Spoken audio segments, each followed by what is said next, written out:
The piercing, biting cold cuts to the bone, rivers surrender to its advance, freezing into a crystalline silence.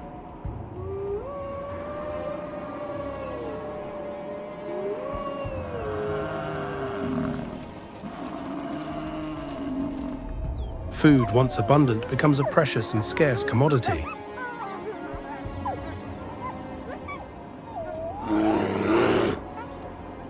Days shrink, becoming ephemeral, while nights expand into an endless darkness.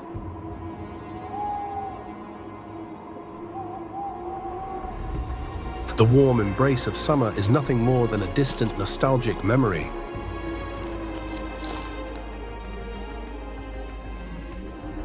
Packs driven by hunger lurk in the shadows.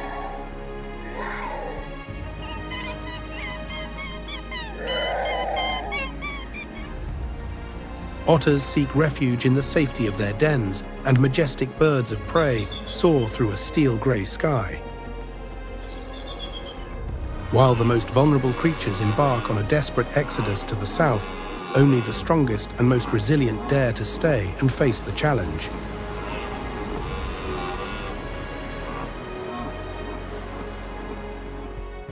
Winter has arrived, and with it the animal kingdom presents us with one of its most awe-inspiring and breathtaking chapters.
This is Alaska, and this is its indomitable sub-zero wildlife.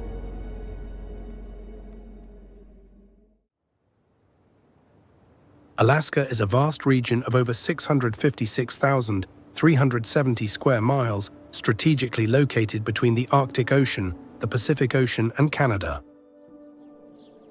With an area more than 3 times the size of Spain, Alaska unfolds as a monumental territory adorned by endless boreal forests and a frigid tundra dotted with colossal mountains that seem to caress the sky.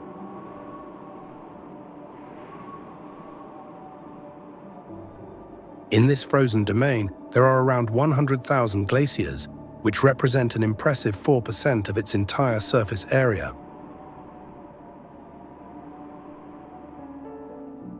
When on rare occasions temperatures rise above freezing, all this water feeds an extensive hydrographic network made up of more than 94 large lakes and 10,000 rivers.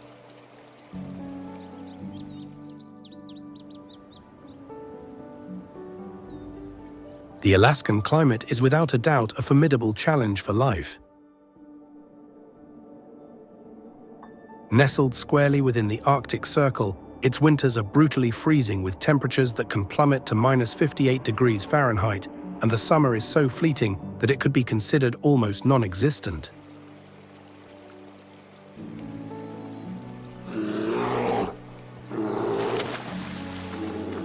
For most of the year, Alaska is a vast and silent white kingdom, perpetually wrapped in a blanket of immaculate snow, where extreme cold is a relentless constant and resources are limited.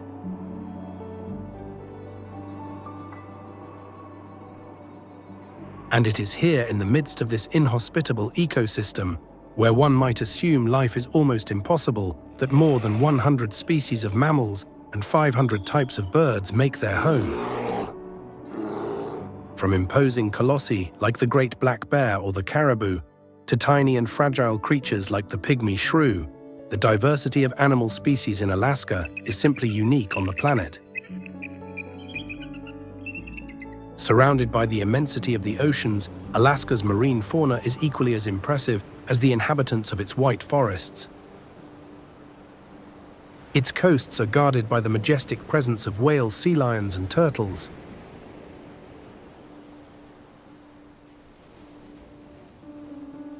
Although it would be poetic to claim that in this glacial realm, all animal species coexist in perfect and peaceful harmony, the harsh reality is that when it comes to wildlife, the thermometer of survival in Alaska rises to its highest point.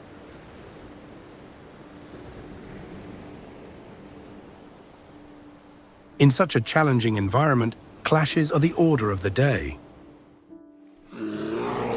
Large predators fight fiercely for prey, while herbivores tirelessly search, literally turning over every stone for any blade of sustenance to eat.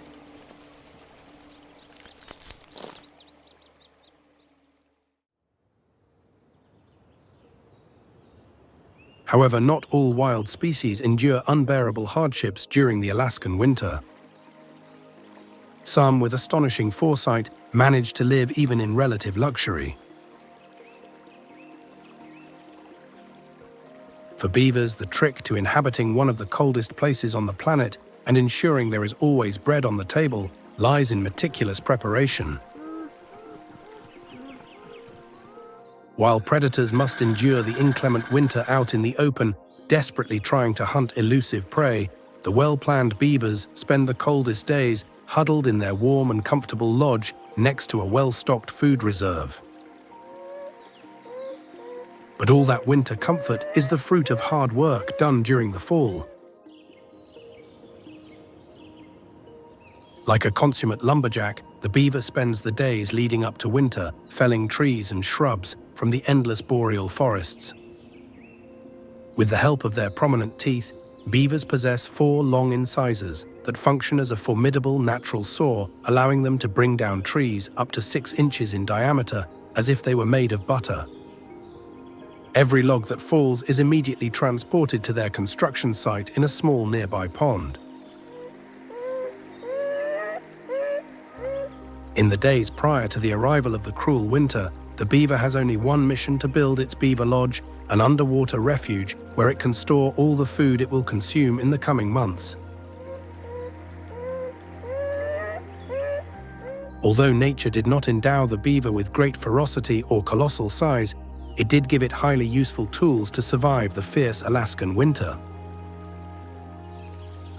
The beaver's dense fur acts as an exceptional personal coat, helping it maintain body heat even in the most freezing winters.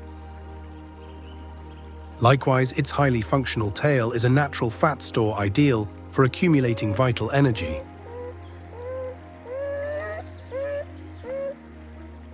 But to withstand the difficult conditions of the freezing days, simply having lunch secured is not enough. When you are a peaceful animal living in a neighborhood teeming with predators, a good shelter is absolutely indispensable. With this in mind, beavers stop being lumberjacks to become true engineers, building their surprisingly complex lodge. With the immensity of the Alaskan forests at their disposal, beavers do not skimp on resources and create amazing complexes up to 10 feet high and 20 feet wide, spacious enough to house up to 12 individuals with all possible comfort. Of course, if you are going to build a condo to withstand the Alaskan winter, it will be useless if it doesn't have built-in heating. Since beavers don't miss a trick, the lodge, always built near lakes and rivers, maintains high moisture in its walls. During the winter, these freeze, and as if by magic, an insulating capsule forms that protects it from the outside temperatures. The countless Alaskan predators, such as the lynx and the brown bear, which might be dreaming of a delicious beaver to tell the truth, do not pose a major problem. The beaver lodge, during those days when temperatures reach -58 degrees Fahrenheit, becomes a veritable fortress. To prevent unexpected visitors from approaching beavers, ensure that the entrance to the lodge is underwater. With the winter taking charge of creating a thick layer of ice over the ponds, let's just say the beavers feel sheltered in almost absolute security.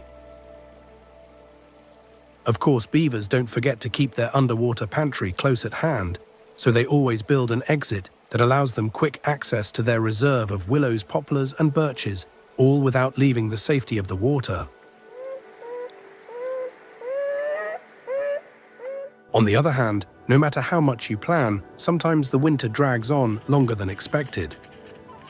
In some years, the cold season extends, causing the pantry to run out and forcing the beavers to take desperate measures.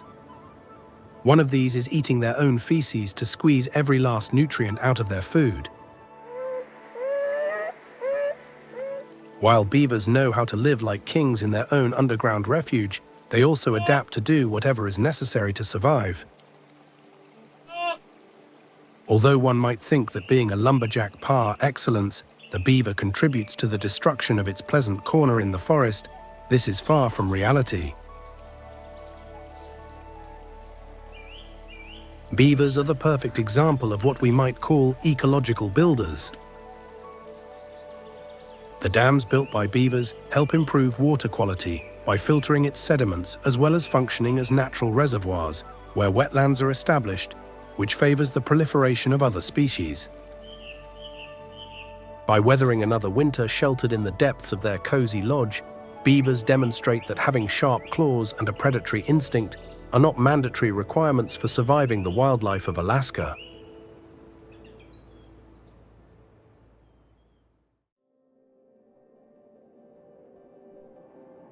But not all of Alaska's inhabitants have the fortune of beavers to be able to take shelter underground when winter arrives. There is no burrow large enough to house the colossal size of the muskox, so it is forced to spend these dark and freezing days out in the open.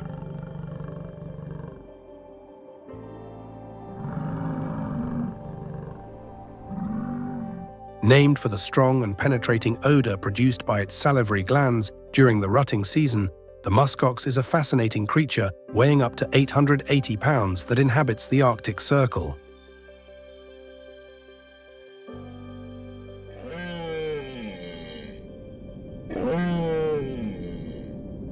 Thanks to thousands of years of evolution, the muskox has an extraordinarily thick coat in shades of brown and grey, which helps protect it from the ruthless weather conditions of its Alaskan home. The combination of its lush coat and an optimized metabolism keeps it consistently at around 100 degrees Fahrenheit, regardless of the outside temperature. The only thing that could complement that intimidating size is a pair of long horns, and Mother Nature did not skimp, giving it 2 spiral-shaped extensions up to 3.3 feet in length.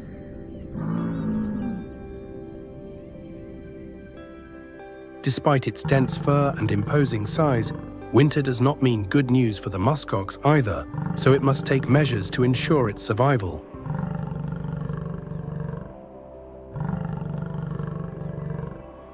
Unlike the relatively warm summer days when the oxen used to stay near wetlands and river valleys, probably near the beavers in the winter, the muskox does the unthinkable and moves to higher ground where it is even colder to avoid deep snow.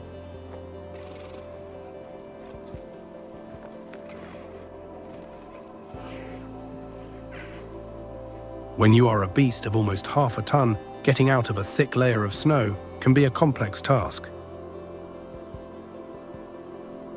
The higher ground helps the muskox avoid the heaviest snowfalls, as well as not having to dig to reach forage.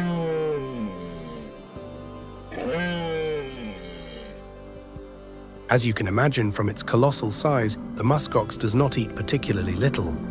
An individual can devour up to 11 pounds of forage a day, so the task of feeding consumes a large part of its routine in the unfertile Alaskan soil that remains at this time.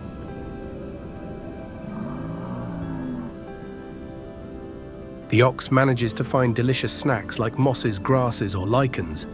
Every little bite counts. With the help of its highly developed sense of smell, the muskox is capable of finding food even if it is buried under the thick snow.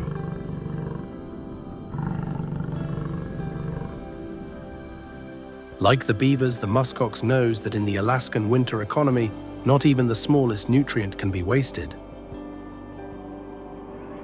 So it usually regurgitates the food it consumes to digest it again and make the most of it.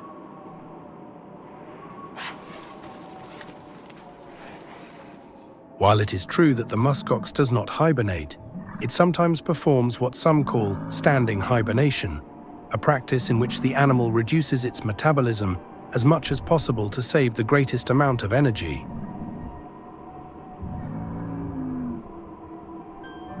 Similarly, when temperatures press more than usual with winds so freezing that they reach the bone, there is always the option of throwing itself to the ground and turning its back to the blizzard. Although nature has endowed the muskox with everything it needs to fend for itself, in the harsh Alaskan winter, it prefers to be with other companions and spend the winter living in groups of 12 to 20 individuals. In these herds, there will always be a hierarchical organization in which the mature oxen will dominate the rest. The dominant male sometimes acts arrogantly, treating subordinate males as if they were females and even kicking them. Of course, it is always a matter of time before a subordinate male gets tired and challenges the dominant one for his privileged place in the herd. When this doesn't work, the males, unlike the females, always have the alternative of leaving and starting a solitary life with their own rules away from the herd. Sure, while living under a yoke is one of the disadvantages of joining a herd, when it comes to protecting oneself from predators and taking cover from the cold, having a helping hand always helps.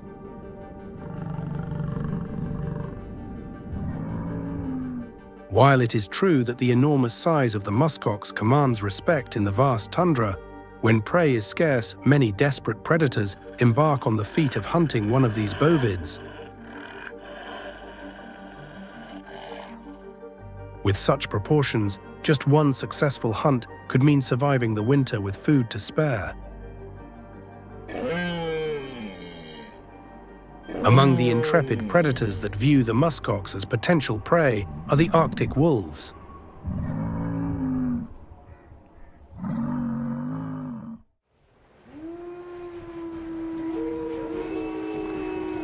One of the worst sounds a prey wandering lost in the freezing Alaskan tundra can hear is the howl of an Arctic wolf. As soon as the pack hears the call, they gather to stalk their prey. With up to 10 wolves surrounding the potential victim, they launch the attack, leaving no chance for escape.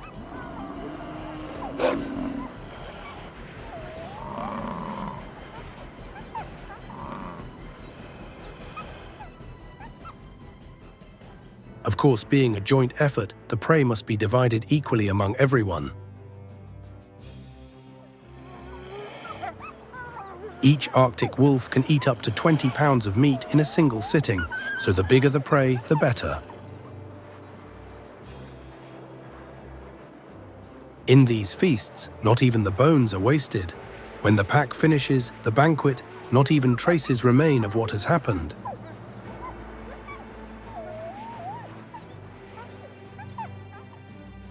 Of course, it's not every day that one is lucky enough to hunt a substantial muskox that feeds the whole family. With the scarcity of prey that winter brings in Alaska, the wolves must tighten their belts and expand their menu with much smaller prey. As a survival measure, Arctic wolves turn their interest to small animals like lemmings and Arctic hares, although of course a successful hunt of these will not be enough for everyone. In tough times, sharing is sometimes optional.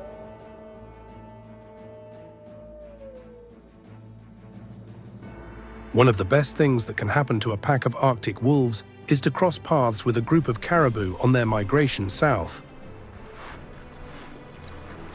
These majestic horned creatures leave the cold north seeking better weather conditions on long treks across the tundra.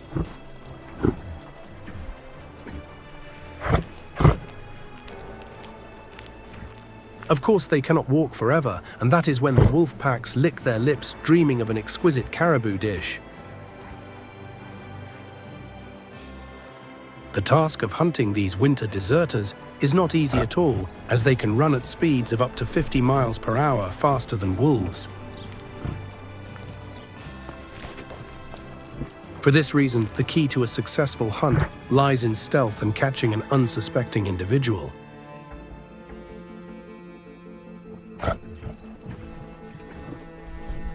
Many times the wolves try again and again without success, which leads them to follow the caribou on their migration for thousands of miles.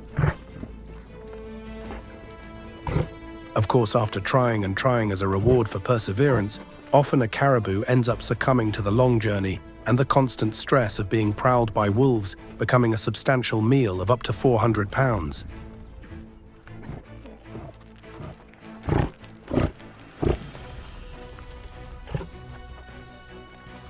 Although the coordinated attack of a dozen wild canines weighing up to 175 pounds sounds foolproof, the truth is that Arctic wolves have an effectiveness of only 10% when hunting.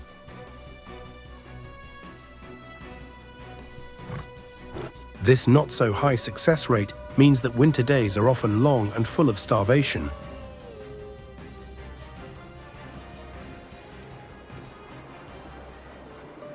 After having good luck on a hunt, the Arctic wolves focus on another of the great challenges of their less than welcoming Alaskan neighborhood. With the thermometer reaching -58 degrees Fahrenheit, no fur is enough, and in this corner of the planet, the option of going to buy a fur coat is not available.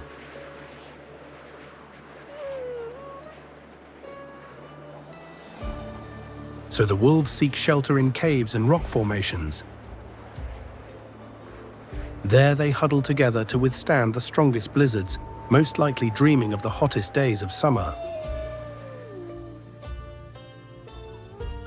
When the Alaskan winter's days are numbered, there is probably no happier animal than the alpha wolf, for the mating season will officially begin.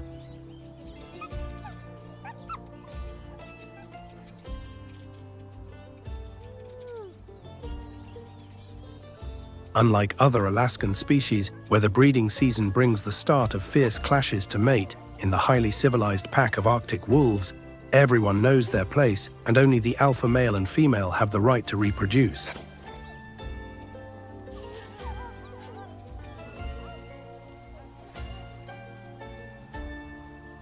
More than a privilege for the alphas, this is a survival measure adopted by the pack. Living in a place as demanding as the Alaskan tundra, the idea of having dozens of pups to care for doesn't seem sensible at all.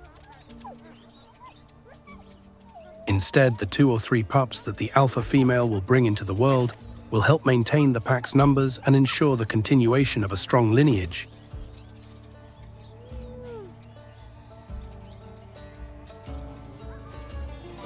Of course, those who in a few years will be voracious predators, capable of bringing down a caribou with a single bite at the time of birth, are pups of only about 1.1 pounds, blind and deaf. During this period, the pack will once again demonstrate its strong family unity, and each member will take on babysitting duties, ensuring the well-being of every little one.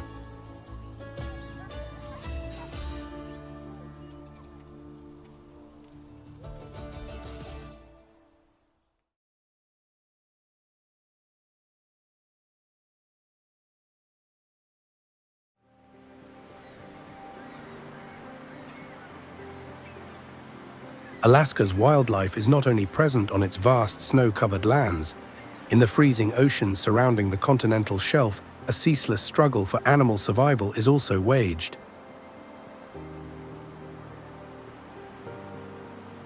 In the waters of the Arctic, a seal swims away at top speed, but this time winter has little to do with it. A simpler explanation lies with an almost 11,000-pound orca trying to turn the seal into its prey.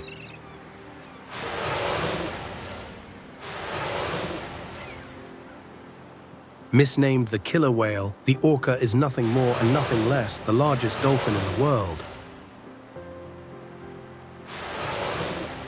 With a colossal size of up to 30 feet long, the orca terrorizes prey off the Alaskan coast year-round.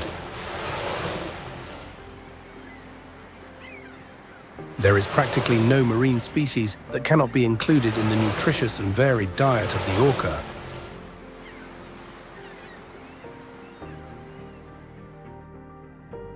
From fish like the abundant salmon to squid, or even mammals like the sea lion. Even when other species flee in terror at the sight of a great white shark, orcas see potential prey. When you have a stomach capable of gobbling up to 285 pounds of meat a day, nothing in the ocean is safe.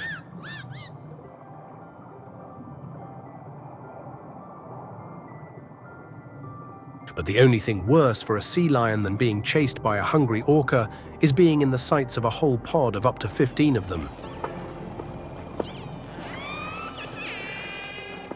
Orcas often organize themselves into pods, which are groups specially created to hunt.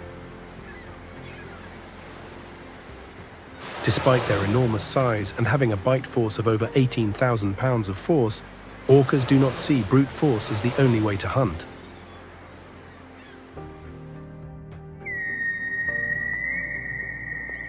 In an environment as demanding as the Arctic Ocean, they always prefer to act with an elaborate plan. Through a complex communication system made up of whistles, clicks, and body postures, orcas plan their hunting strategy. Of course, before pouncing with their fearsome 4-inch teeth on their prey, the first thing is to locate them.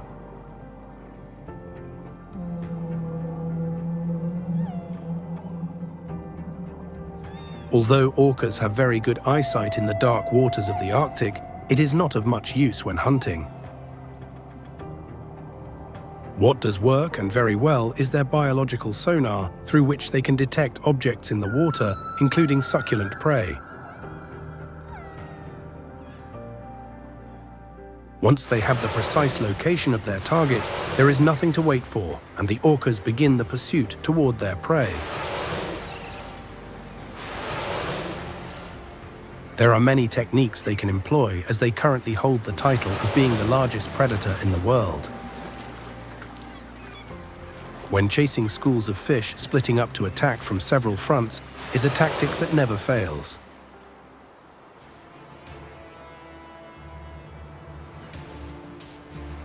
When the prey is a seal, the orcas get a little more creative. To manage to capture prey weighing up to 1,100 pounds during the Alaskan winter, many seals tend to spend the day on floating ice floes. These places are the orcas' favorites for using their wave-washing technique. Diving abruptly, the orcas churn the water around the ice, creating small waves and shaking what until now was a safe place for the seal.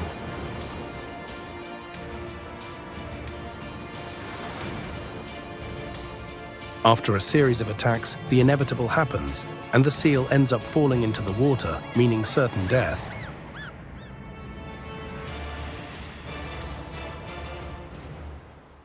While it is true that most of the time they hunt to satisfy their exaggerated appetite, orcas dominate the Alaskan coasts with an iron fist and even go so far as to kill species just for fun. A fairly frequent case happens with porpoises, where orcas usually kill them but do not feed on them. Likewise, in a game full of sadism, many pods of orcas tend to surround their prey and play with it for a few minutes before eating it. These rituals include tossing the prey into the air, slapping it with their tail, or ramming it.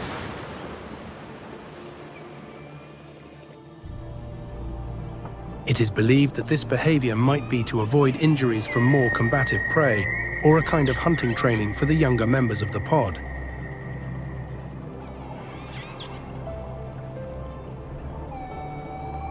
Although orcas are called wolves of the sea because their hunting style is similar to that of the predators of the white Alaskan tundra, working in packs, the truth is that affording the luxury of killing for pleasure is something that contrasts with the abundance of prey in the seas compared to the austerity of winter on land, where Arctic wolves do not even leave the remains of their victims.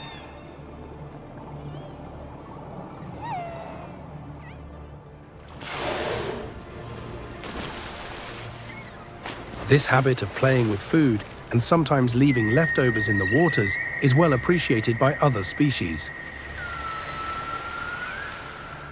While orcas show their power by even wasting food in the middle of the freezing waters, sometimes the remains of their prey, like seals, end up feeding desperate birds victims of the scarcity that winter has brought.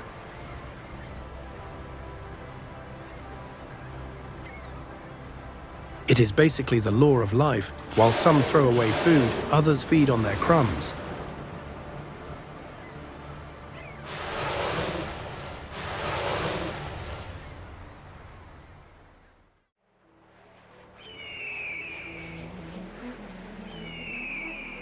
Among those very grateful diners of the leftovers the orcas have left behind is the majestic bald eagle. Despite not being primarily a scavenger during the winter, the bald eagle will not have the slightest qualm about adapting to the extreme conditions of its habitat and eating whatever is necessary to live to see another spring. Only birds with the majesty of the bald eagle are capable of surviving the demanding living conditions of Alaska.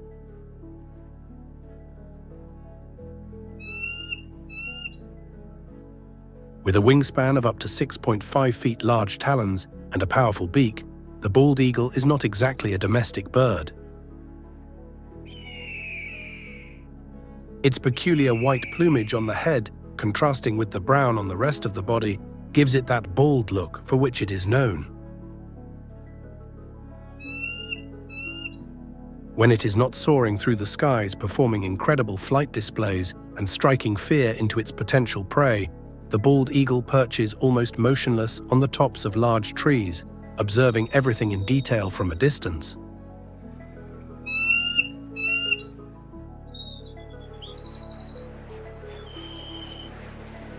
Although the individuals living further north are forced to migrate south during the winter, the coastal bald eagles do not abandon their territories and, in a show of bravery, stay to wait out the freezes.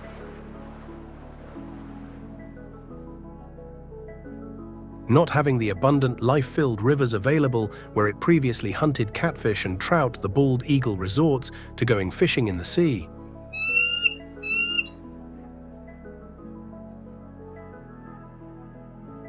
With vision up to 5 times sharper than that of humans, the bald eagle flies long distances over the coast, looking for easy prey on the surface of the water.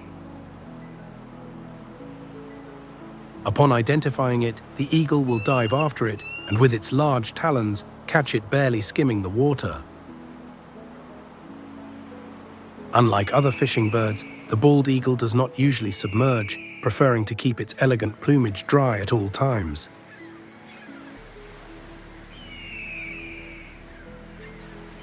However, when the eagle has not been successful catching fish from the surface in a show of cunning, it often stalks the osprey, and when the latter manages to catch something, showing whose boss among eagles takes what is its own.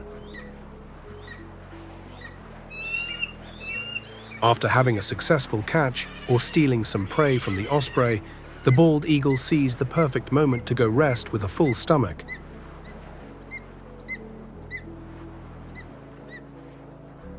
The return to its resting place can be somewhat long, as these birds typically fly up to 12.5 miles on their fishing trips.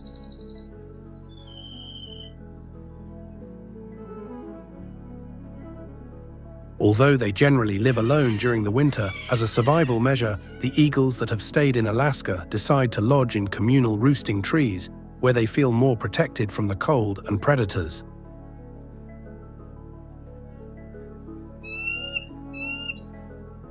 When the scarce sun shines again over the bald eagle's habitat, it is time to get up and make reconnaissance flights. You never know when the bustling nightlife of Alaska might gift you some valuable leftovers from a caribou.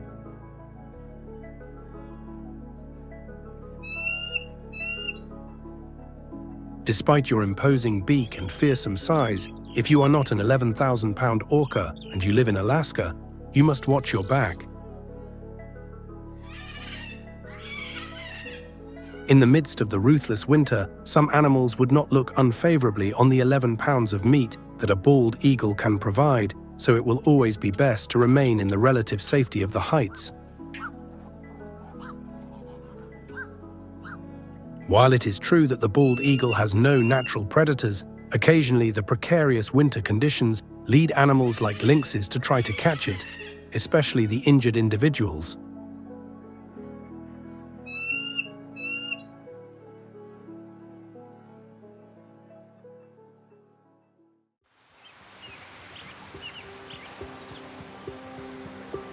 Day after day, the routine is the same for the bald eagle in the Alaskan winter perch on high tree branches, soar over the beaches in search of food, and take shelter from the cold during the nights.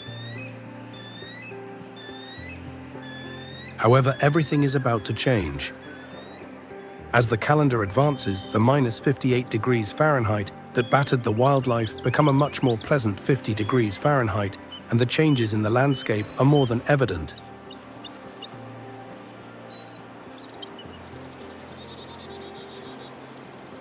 The snow begins to melt, the rivers slowly thaw, and the flowers come to life. Spring has arrived, and with it, nature rewards the survivors with a different face of Alaska, where vegetation grows everywhere and every space seems fuller of life. The bald eagle now flies with much more freedom towards new destinations, where the new waters will bring abundant prey, as well as the return of its companions that migrated south. The onset of spring opens a new and vibrant chapter in Alaska's diverse ecosystem. Thousands of wild animals awaken from a deep sleep of months, without seeing sunlight and without even knowing what happened during the days of the freezing winter. One of those species just waking up from a restful sleep is the brown bear. Shortly after emerging from its den, the shelter it built for the winter, the bear marvels at the abundance it finds in this new Alaska.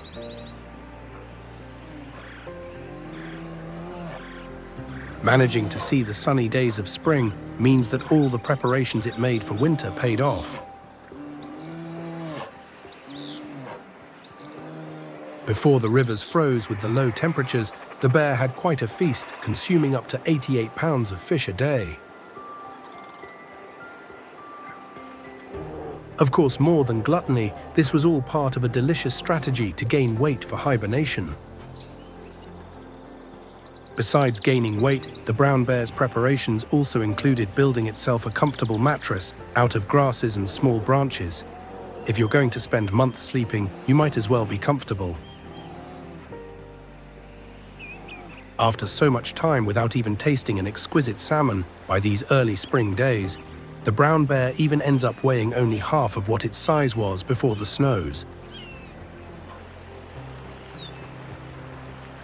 All that fat has been consumed, and it is time to break the long fast with a good meal to celebrate the end of winter.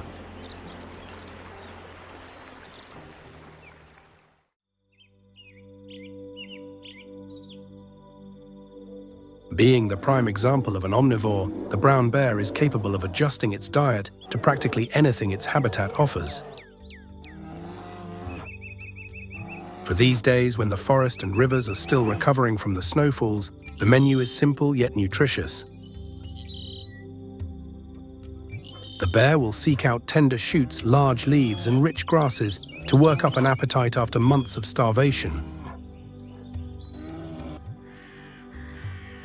With the temperature rising on the thermometer, the melting of the thick snowpack often brings the brown bear good gifts, like carcasses of muskoxen that were buried.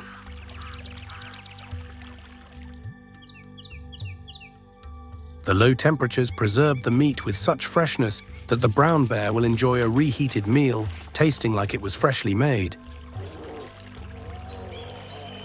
After spending so much time without eating, no one can blame the brown bear for devoting a large part of its time to filling its stomach with whatever it can. Of course, tasting exquisite leaves is not the only thing the brown bear has planned for this season. With all those flowers bringing life to the Alaskan ecosystem, for the brown bear, love is in the air. After months locked away alone in its den, the brown bear was most likely dreaming of the company of a female bear. After the forest thaws, the brown bear's wishes come true as the spring rutting season begins. Here, the males, full of hormones and eager to reproduce, travel long distances until they find females in heat who let themselves be swayed by their charms.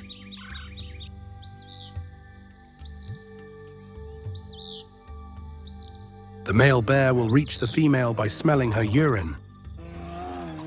Upon locating a fertile female, the bear will begin his courtship by making short runs and sniffing the one who could be the future mother of his cubs. If the female accepts him, some playing and caressing will begin, hugging and nibbling at each other. Although the male is on the right track, the female brown bear will not make things easy for him at all. Copulation will only occur when the female feels ready, which can take even days of courtship.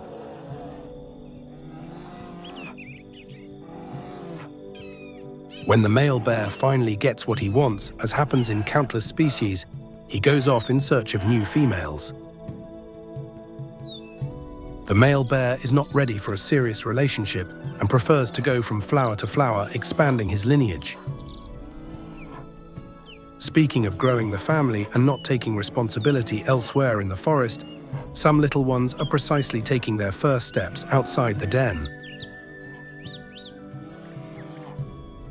Having 2 mating seasons a year, male brown bears often find themselves in this peculiar situation of wandering around looking for females on the one hand, while their former partner takes charge as a single mother of the kids.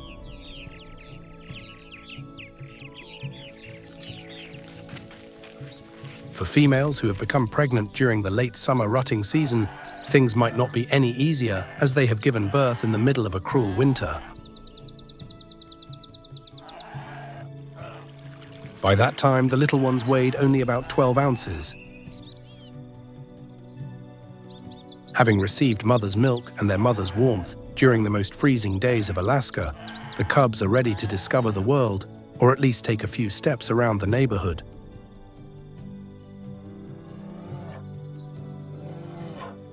They still have a lot to learn to be able to wander away from Mama Bear's protective coat.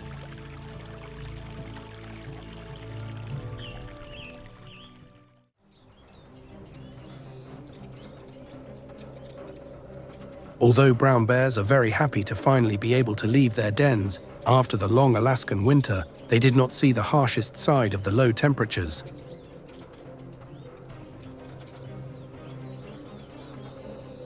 Some non-hibernating species had to spend these freezing months making a living among white forests and frozen lakes. For the lynx, the transformation of its inhospitable habitat into landscapes full of life is like a dream come true. Despite having a thick coat with shades of brown and silver that keeps it warm during the winter, as well as thick paws that allow it to walk easily on the snow, the lynx adapts very well to its new life in the Alaskan spring.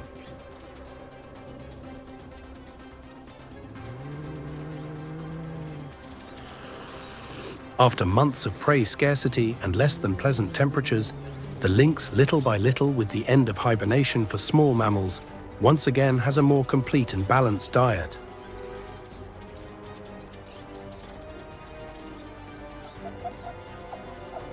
With abundant plant life blooming everywhere, rabbits feel freer to run outside and even taste a little hay.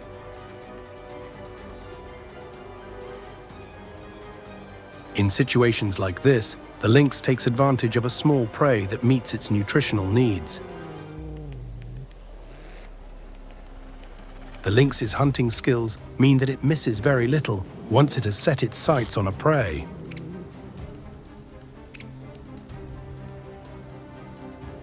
In addition to prodigious vision, lynxes have an enviable sense of hearing that they use to detect their prey amidst the endless boreal forests.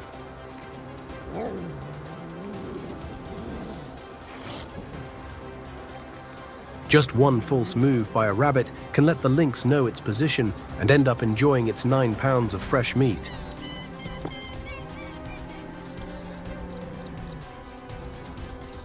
We shouldn't be fooled by the relatively small size of the lynx. Its reduced measurements compared to the big cats represent an adaptation to its difficult environment.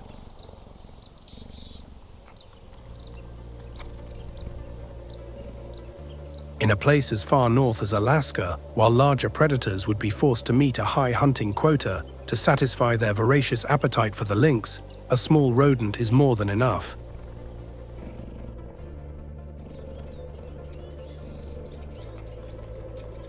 The lynx is a kind of Swiss Army knife when it comes to bringing food to the table. The strategy most used by the lynx consists of patiently stalking its prey on specific trails called ambush beds.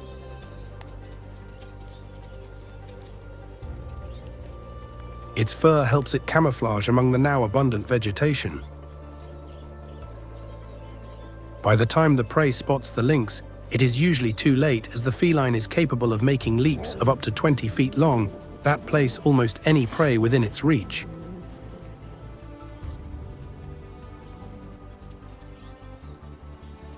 The final blow is usually delivered with their large retractable claws, which are more than enough to immobilize and knock out a small rabbit or hare. Another alternative is to take the hare out of combat using its strong bite. With its powerful jaw, a bite on the back of the neck is the coup de grace for the hare and the start of lunch for the lynx.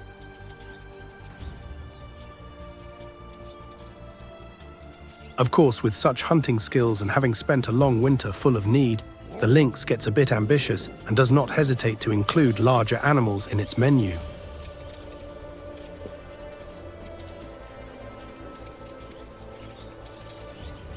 Here, prey like rams, deer, and even caribou must be on alert, because the lynx will always be lurking. While it is true that spring has brought abundance to the lynx in the Alaskan wildlife, this agile feline must tread carefully. Just as a small rodent becomes its prey, Arctic wolves are a threat to the lynx. Against one of these canines, the chances of survival for the lynx are limited, but facing a whole pack, it is basically an impossible mission. Luckily for the lynx in the vast forests, it has a safe and always accessible place to escape danger, the top of the trees. Like a good feline, the lynx has unparalleled tree climbing skills, allowing it to protect itself when danger is near, in addition to occasionally spotting potential prey from the heights.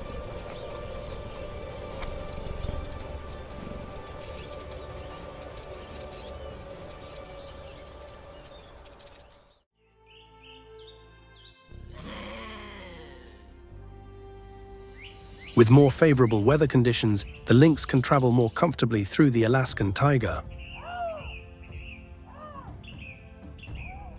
Typically, adult individuals travel up to 6.2 miles in search of prey.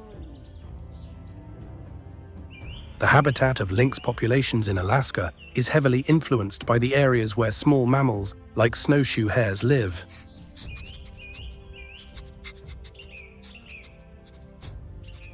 In fact, the lynx normally adapts its behavior and routine to the activity of the hares being more active during the hours when these mammals leave their burrows. Some individuals even travel thousands of miles following the movements of these populations. Of course, with more than 10,000 rivers in Alaska, the lynx often encounters river obstacles to cross on its journeys. Luckily, nature made the lynx an excellent swimmer, capable of crossing rivers and lakes without any difficulty. And speaking of lakes, the thaw that spring brings causes all animal and plant life to return to Alaska. Hundreds of species that migrated south return to their feeding and breeding grounds, providing a unique spectacle.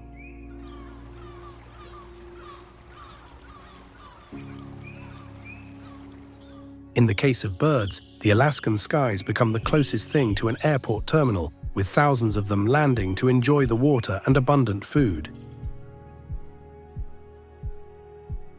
The trumpeter swan is precisely one of those migrants that missed its pleasant corner in Alaska all this time.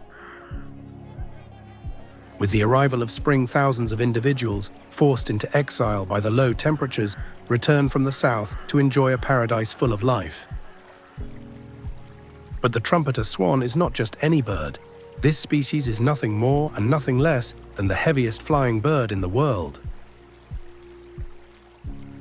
Adult individuals of this species can weigh up to 29 pounds. Of course, as one might imagine, to lift these heavy birds into flight, very large and powerful wings are necessary, and the trumpeter swan has them with a wingspan of up to 10 feet. The thousands of tranquil tributaries that spring creates are the perfect habitat for flocks of trumpeter swans. After returning from their long journey south, and with the breeding season approaching, the swans have an important mission to fulfill. With the reputation of being the world's heaviest flying bird at stake, it is time to take advantage of the abundance that Alaska offers and feed as if there were no tomorrow. Swimming placidly in shallow ponds, trumpeter swans hunt, so to speak, all kinds of aquatic plants. Often tipping and splashing in the water, the swans take advantage of every gram of vegetation they encounter as they eat everything from the leaves to the root.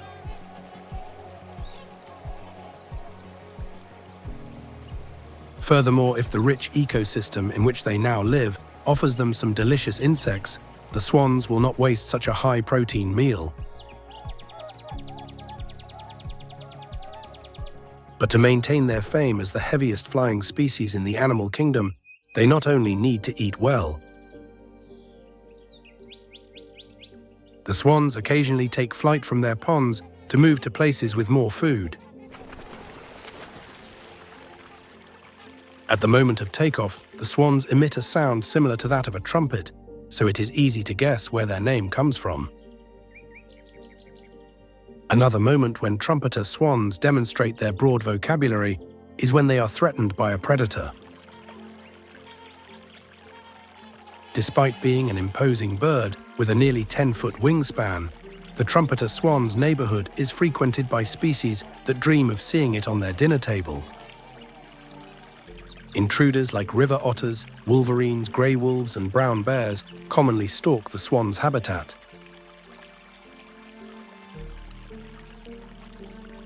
To avoid them, it is always best to stay in a group where 20 or 30 eyes see more than a pair. When a swan detects a possible predator, it sounds the alarm with a honk and the whole flock goes on alert. If the predator does not abandon its intentions after losing the element of surprise, the trumpeter swans can opt for violence, bobbing their heads and striking their adversary with their powerful wings. Although this strategy can sometimes work occasionally, the trumpet team ends up losing the battle and sees one of its members perish. While it is true that flocks of trumpeter swans can coexist peacefully for most of the year, when the breeding season arrives, friendships are broken and the males become more aggressive and territorial, making sure no one gets close to their female and the nest. Given the dimensions of the trumpeter swan, it is easy to assume that its nest will not be particularly small.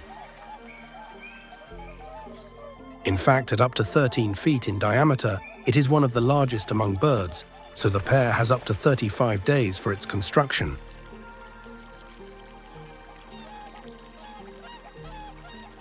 As there are no nearby trees that can support this colossal structure, and for the convenience of the neighborhood, the swans will build the future family home on the surface, preferably as close to the water as possible to ensure a nearby food source.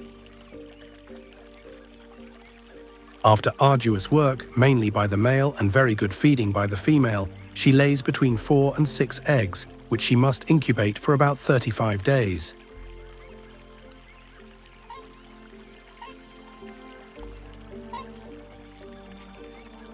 Like its nest being the great trumpeter swan, we are not talking about an easy laying, as each egg weighs about 10.6 ounces.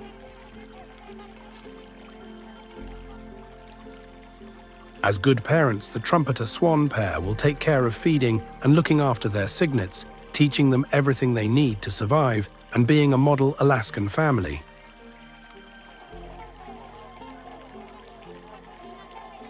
With the demanding journey south getting closer every day and a family legacy to uphold, one of the first lessons will be on how to fly.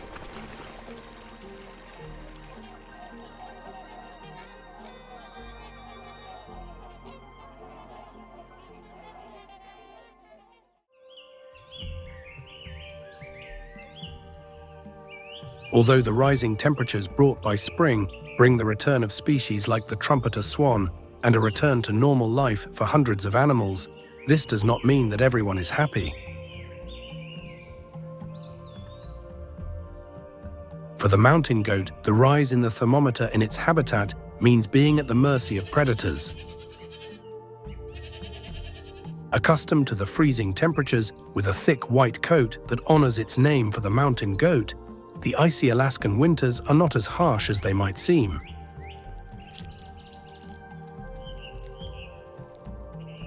Instead, the increase in temperatures does not benefit it.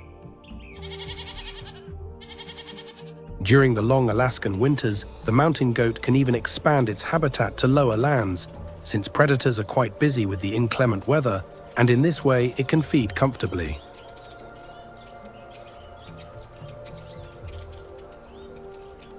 To put it one way, while the rest of Alaska's animal species weep over the winter, the mountain goat sells handkerchiefs. The end of winter forces the mountain goat to return to the relative safety of the limited mountainous areas full of steep and rocky cliffs.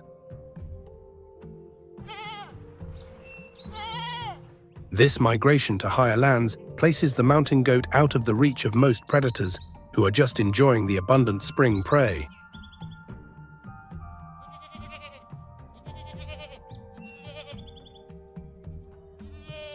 Given the changes in the landscape, and that the pleasant sub-zero temperatures for the mountain goat are gone, its lush snow-white coat is no longer of much use to it.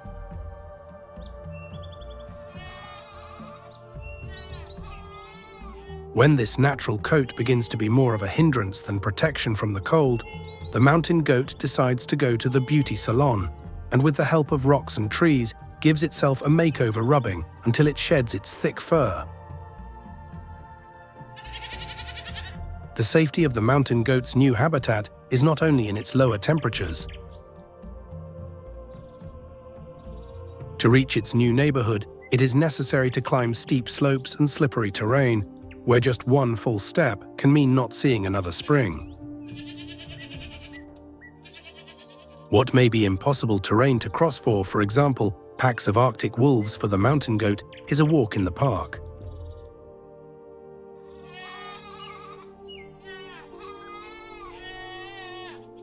Thanks to their strong legs, mountain goats are capable of jumping up to 13 feet on steep slopes of up to a 60-degree incline.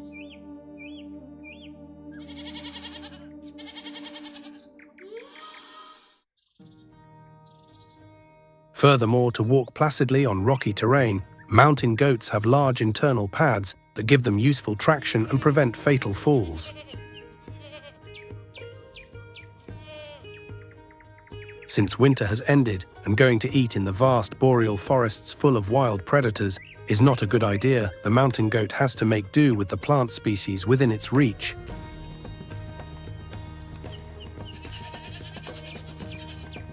Its spring diet includes grasses, mosses, ferns, sedges, and basically any plant species the highlands provide.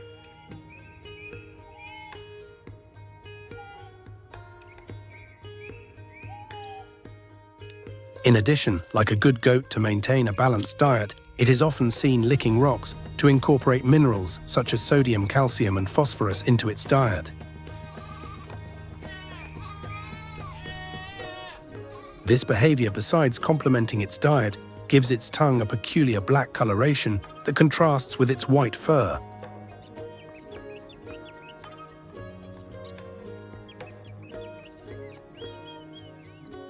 Although by ascending to altitudes of up to 13,123 feet above sea level, mountain goats are out of reach of most of Alaska's large predators. On their way, they can be threatened by wolverines, lynxes, and bears.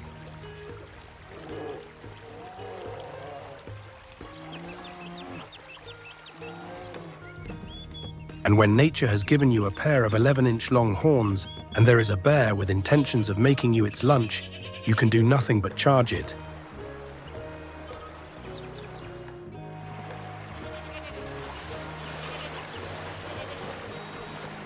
Mountain goats can become very aggressive when they see a predator, or of course when the mating season arrives and one male tries to mess with another's romantic partner.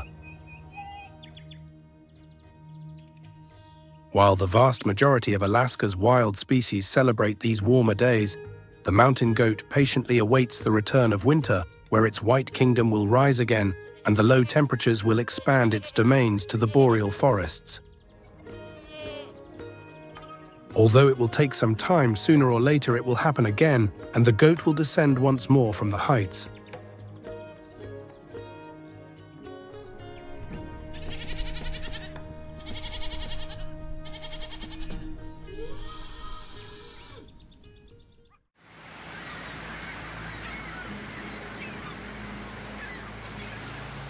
While the mountain goat sheds its fur with the change of season on the southern coast of Alaska, the mammal with the densest fur on the planet continues to proudly wear its natural coat even in spring.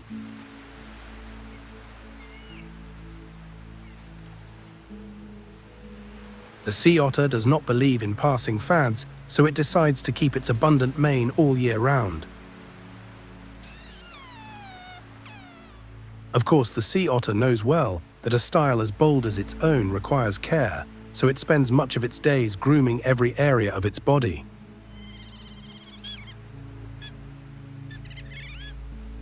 The main reason why, no matter what the thermometer reads, the sea otter keeps its lush fur is that, unlike other species, this small mammal lacks a thick layer of fat, so it depends solely on its coat of hair to regulate its temperature.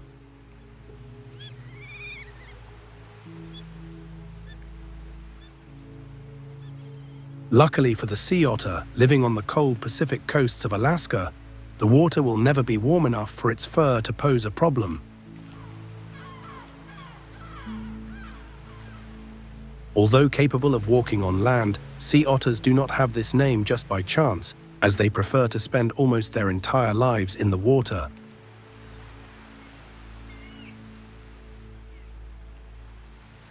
With the perfect diver's disguise, sea otters jump into the water and go straight to the bottom of the sea to look for food.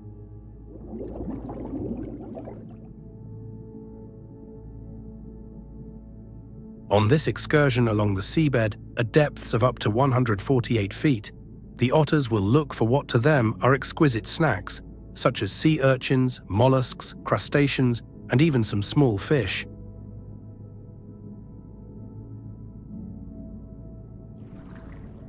With dietary requirements of up to 38% of their body weight per day, sea otters will have to spend a good while submerged. To detect their potential prey as well as their main predator, the orca otters have a long and sensitive whisker that alerts them to any movement in the water.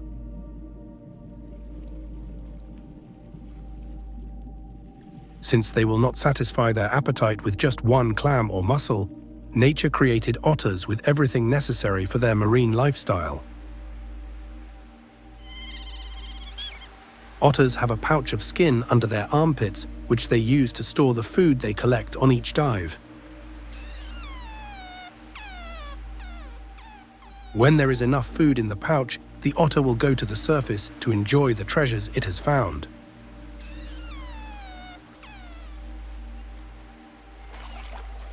If there is any mollusk with a shell, it is not a problem, as sea otters are accustomed to carrying a functional rock in their pouch for these cases. Besides calming the rumble in their stomachs with their diet, sea otters play an important role in combating the growth of sea urchins along the coast.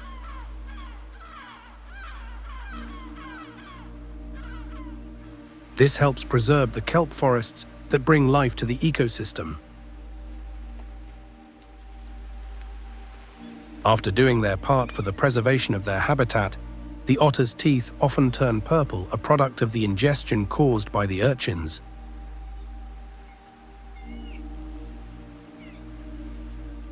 Despite the fact that in the case of males, sea otters weigh up to 100 pounds, this is the smallest species of marine mammal.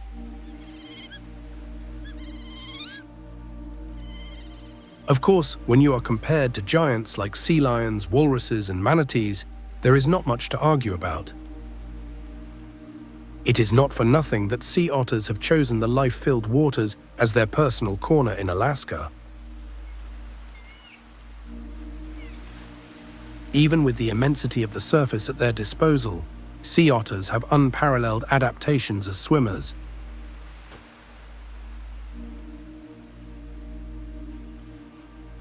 Their hind legs, responsible for propulsion when swimming, are long and webbed, similar to flippers, which allows them to swim at up to 5.6 miles per hour. Their strong lungs allow them to hold their breath for up to 6 minutes underwater, without needing to breathe, while their dense skeleton helps them submerge more easily. After a long day full of dives, the sea otter may decide to take things easier and just let itself be carried by the current.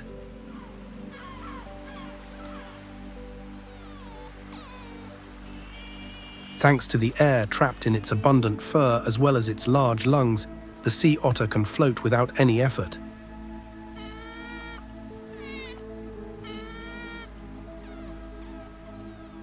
On sunny spring days, and after spending long periods swimming, it is normal for the sea otter to feel dehydrated. At these times, unlike other mammal species, the otter can simply turn its head and drink seawater, as its kidneys are capable of processing it without any problem.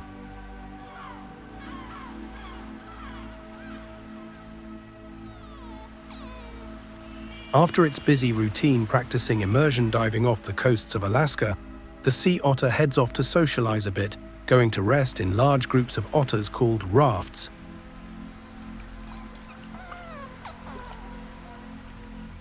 Although this might seem like a good opportunity to start a family, there is a problem, and that is that in the otter rafts, all are of the same sex.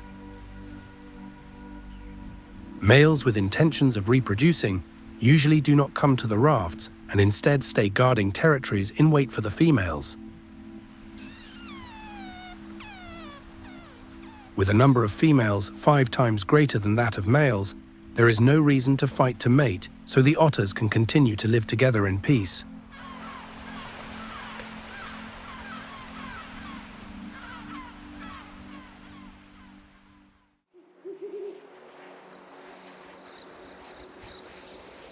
While the mating season is not a major concern for sea otters for the Arctic fox, this is a topic that keeps it awake at night. It must find a safe and comfortable place where its partner and it can raise their future pups. Usually, the Arctic fox's choice of home will be in eskers, which are lands full of sediments where there were previously glaciers. Of course, for it to be a property worthy of its family, the Arctic fox has work to do. To turn a couple of holes in the ground into a whole home, digging endlessly in the earth, the Arctic fox begins with the renovations, creating a system of tunnels with different entrances and exits.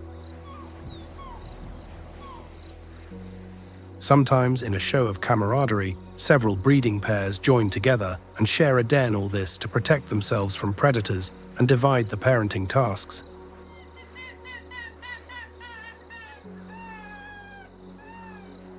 Still with memories in its mind of what was a harsh winter, the Arctic fox continues with preparations to welcome its pups. To ensure that the female is strong for childbirth, it is best that she feeds well. This is where a wide range of possibilities opens up.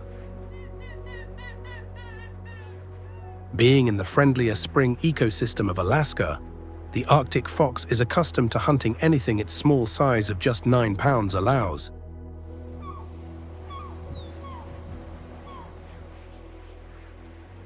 The fox's diet includes small animals like lemmings, voles, and hares.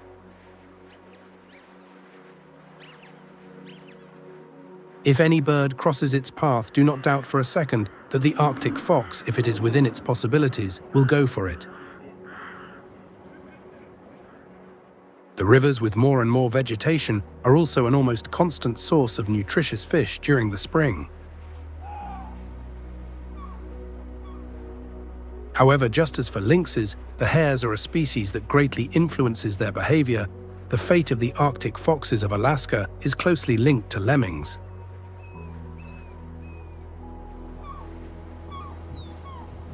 When these small rodents live in large numbers near the fox's habitat, it is like manna fallen from heaven.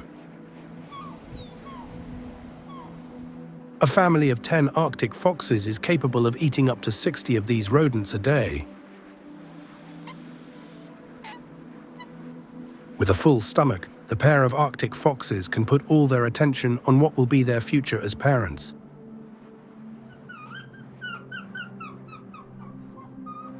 After a gestation period of 52 days, between 4 and 5 pups are born. These little ones, weighing only 2.3 ounces, are extremely fragile and are born without even being able to see.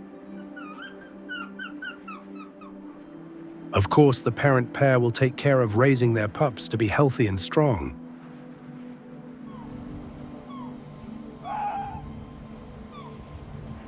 The male Arctic fox is an example that there are still responsible fathers in Alaska and actively participates in the raising of his little ones. After about 4 weeks living in the comfort of the den, the pups will be ready to go out and get to know the outside world.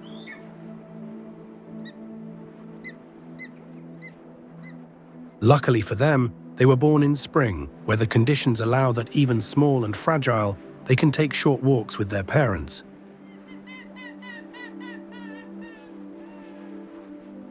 But it is important that the pups learn quickly that they should not stray far from the relative safety of home, because even though the family tried to find a good neighborhood in the middle of the Alaskan wildlife that practically does not exist,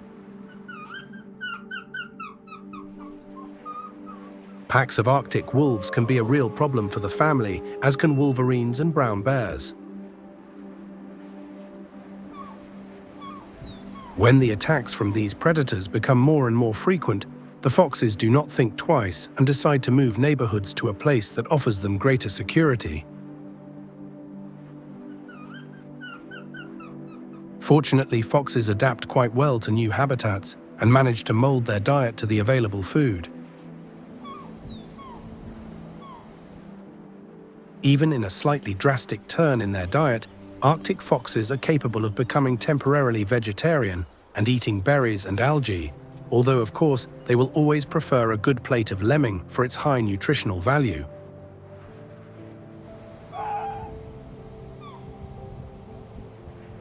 While it is true that Arctic foxes take the raising of their pups very seriously, they do not have the same respect for the young of the bird species of the Alaskan ecosystem.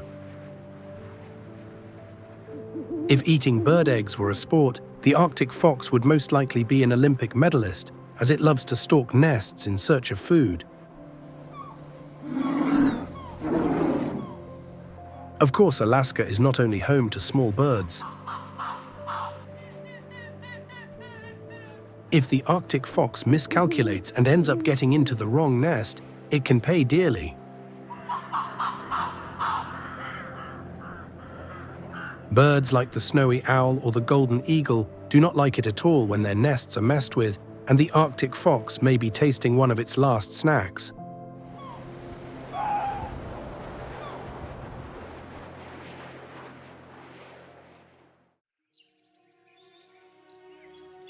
Contrary to the Arctic fox and the mountain goat, not all species adapted to the harsh Alaskan winter sport a white coat.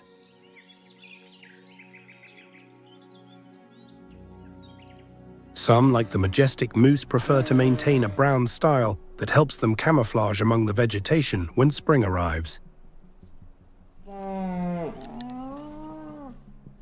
The Alaskan moose is the largest subspecies of moose in the world. These colossi are capable of weighing up to 1,430 pounds in the case of adults and measuring over 6.5 feet tall. Being one of the emblematic species of Alaska nature gave the moose a well-deserved crown represented by antlers with a span of up to 6.5 feet.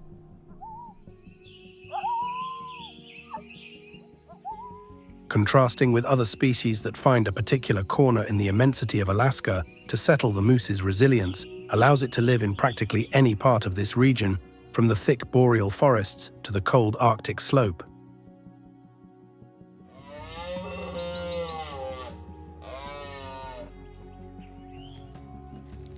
The moose is the perfect prototype of a survivor of the Alaskan climate. During the winter months, thanks to its thick coat and colossal size, it manages to maintain a pleasant temperature while the rest of the species suffer the cruel cold.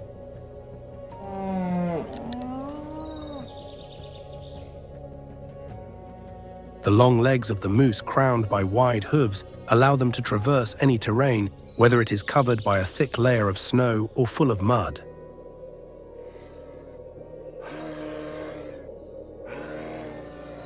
All this adaptation to low temperatures means that the Alaskan moose does not need to undertake great migrations, unlike physically similar species like the caribou.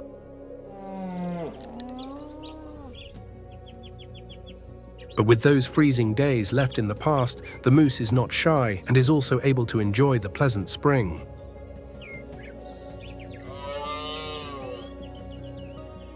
Usually when this season arrives, the moose head to one of the thousands of rivers to enjoy the rich ecosystem that is forming.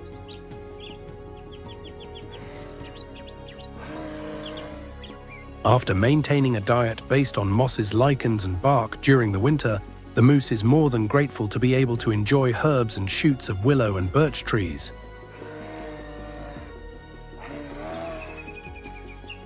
Of course, when you are a gigantic moose of over half a ton, just tasting a few branches is not enough. Each individual needs approximately 44 pounds of forage daily. Thanks to its strong incisors and gums, the moose can even eat woody vegetation from which it manages to absorb nutrients. However, to eat it, you first have to find it. Not having a very developed sense of sight simulating a bloodhound, the moose uses its sense of smell to get its lunch.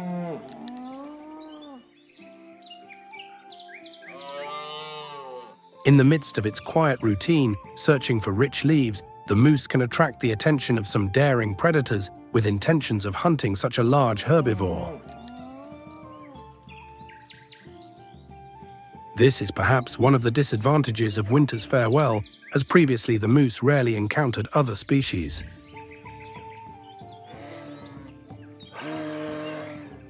Wolves, brown bears, and wolverines are the main animal threats to the moose's tranquility. Although most of the time it will choose to take advantage of its long legs in a quick escape on occasion, when they are frightened and find no alternative but to fight, they will use the large weapons they carry on their heads to charge the annoying carnivores.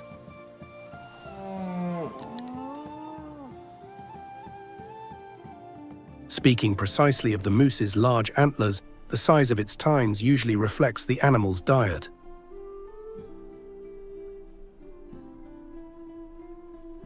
A well-nourished moose often has a large and lush set of antlers that serves to deter other males from entering combat. When a young moose encounters a large adult with an imposing set of antlers, it usually chooses to avoid problems that could cause it serious injuries. For moose, it is better to be safe than sorry. Of course, when the breeding season approaches and you are a male with desires to mate, confrontations are usually inevitable.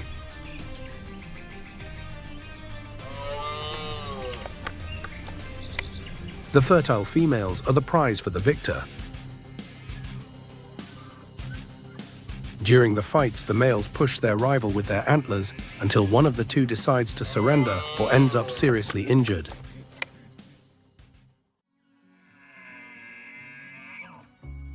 Since the chance to mate with a beautiful female or have to wait a whole year is at stake, the fights usually last for up to hours.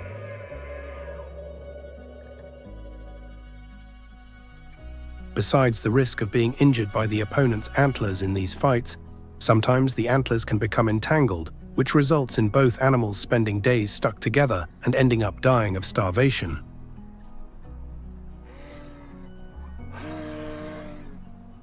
Although this is a far from happy ending for this pair of males, others are more fortunate and their mating calls are answered by the females, while at the same time scaring off other males so that without needing to duel with another horned creature, they can extend their lineage.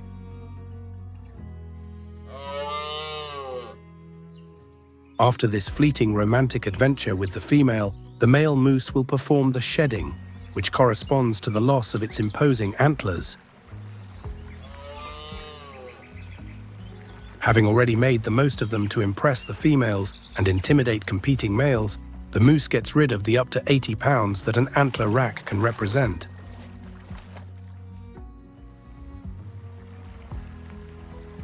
With this new look, the moose will continue on its way, continuing what should be a not-so-hectic routine in Alaska.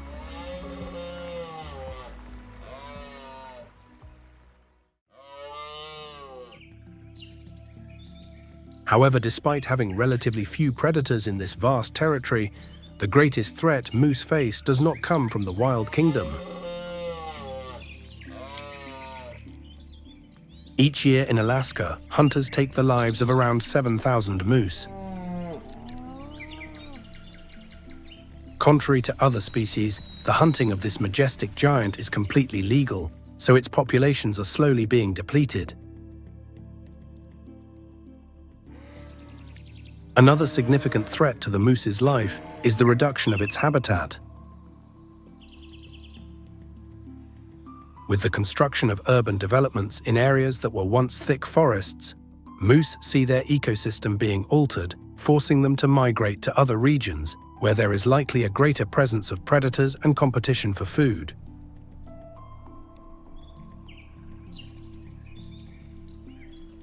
The construction of roads is also a challenge to the nomadic life of the moose. On Alaska's state highways, approximately 240 individuals die each year in traffic accidents. Another animal species that has been severely affected by human activities is the sea otter.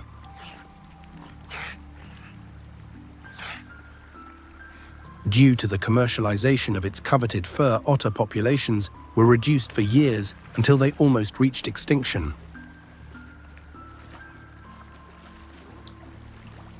Previously, the Alaskan coasts hosted up to 300,000 of these individuals, but their poaching led to rock-bottom numbers of only 2,000 otters. The feeding of sea otters on high-value commercial fish also caused fishermen to declare a war on them, where clearly the otters were at a great disadvantage.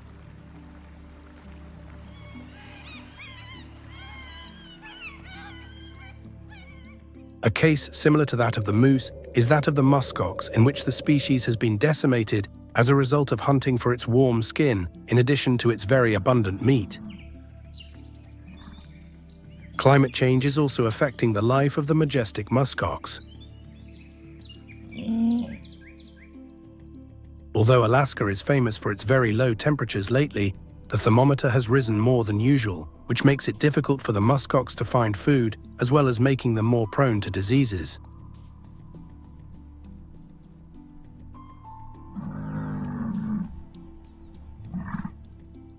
Although the colossal size of the orca protects it from an unthinkable capture, the largest predator in the animal kingdom, is equally affected by the changes in its habitat. For the orca, overfishing as well as the pollution of its waters are displacing it from its habitat. In recent years, specimens have even been reported to have perished from starvation, as the sea has had nothing to offer them to satisfy their appetite.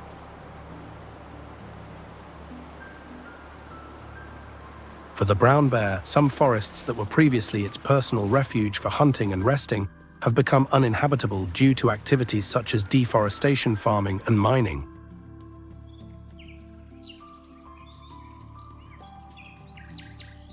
Not even the engineers of nature are safe from the changes that human interference is causing in the rich ecosystem of Alaska. For beavers, water diversion and canalization projects are the closest thing to a death sentence. With a species so dependent on wetlands for its food and protection against predators, taking away the vital liquid is leaving them with nothing. Amidst all the adversities that the wild inhabitants of Alaska are facing, the good news is that not all is lost.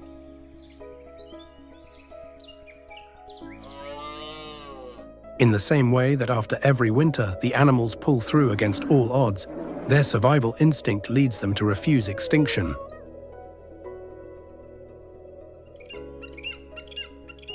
A clear example that this less than encouraging trend in species preservation can be reversed is the trumpeter swans. Until a few decades ago, there were reports that only 70 individuals remained in the world. However, it was precisely the Copper River in Alaska that still harbored thousands of swans in its waters, serving as a sanctuary for the species. After this discovery, with the help of wildlife agencies, thousands of careful reintroductions were carried out, which have resulted in approximately 50,000 of these birds existing today. Sea otters are another of the species that have managed to make a comeback in their race against extinction. Until a few decades ago, only about 2,000 wild individuals remained. Only the coordinated efforts of environmental organizations, as well as the enactment of the Marine Mammal Protection Act, managed to save, at least for now, the adorable otters from an undeserved end.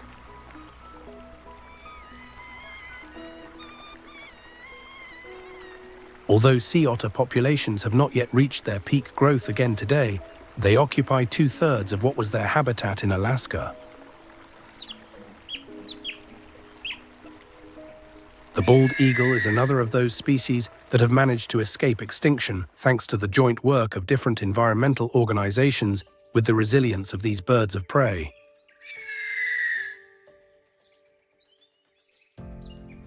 Since the bald eagle was declared a protected species, the number of individuals of these in Alaska has not stopped increasing, filling the sky with imposing birds, a sign of strength and freedom. Currently, about 40,000 individuals inhabit Alaska, being one of the places in the world with the highest density of bald eagles. Despite the injuries that climate change and other human activities are causing in Alaska, this wild place is still considered an oasis for animal life and the refuge of hundreds of species. In the same way that these species show their courage when facing the most adverse weather conditions and violent predators every day, they fight for their survival, facing the changes that have occurred in their ecosystem.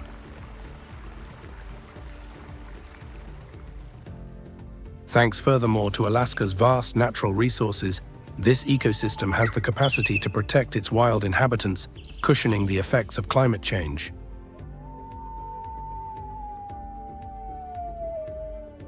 The biggest future challenges for the preservation of Alaska's animal species involve reducing the deforestation of forests, which displaces thousands of animals each year, controlling the impact of industrial activities such as mining and oil exploitation, which leave an indelible mark on ecosystems, and regulating the hunting of wild species, which is perhaps one of the most demanding tasks that will require the active participation of locals.